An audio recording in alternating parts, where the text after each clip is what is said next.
am reminded of a couplet by Iqbal, मिट गए मिस्र, यूनान और रोमा, कायम है अब तक, लेकिन कायम है अब तक नामो निशान हमारा, कुछ बात है कि हस्ती मिटती नहीं हमारी, सदियों रहा है दुश्मन दौरे ज़मान हमारा। डॉक्टर मनमोहन सिंह एक कुशल अर्थशास्त्री और दूरदर्शी नेता थे। उन्होंने 2004 से 2014 तक प्रधानमंत्री के रूप में देश को नई ऊंचाइयों तक पहुंचाया। उनके नेतृत्व में कई महत्वपूर्ण नीतियां लागू हुई और ऐतिहासिक कार्य संपन्न हुए। एफडीआई में वृद्धि, विदेशी निवेशकों के लिए भारत को आकर्षक बाजार बनाया। मनरेगा 2005, हर परिवार को 100 दिन का रोजगार सुनिश्चित किया। ग्रामीण क्षेत्रों में विकास के लिए भारी निवेश किया। शिक्षा का अधिकार 2009, हर बच्चे को मुफ्त और अनिवार्य शिक्षा का अधिकार मिला।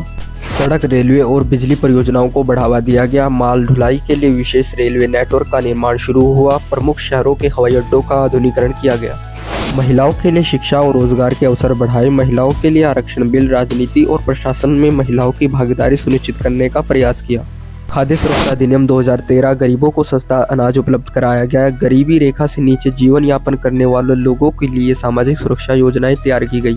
चंद्रयान 1 2018, भारत का पहला चंद्रमा मिशन। स्पेस टेक्नोलॉजी में इसरो को विश्व स्तर पर नई पहचान दिलाई।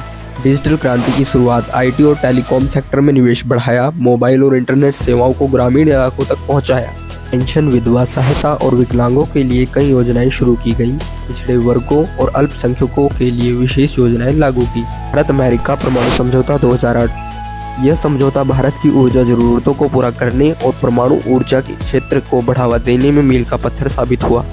G20 और एशियन जैसे मंचों पर भारत की उपस्थिति को प्रभावशाली बनाया।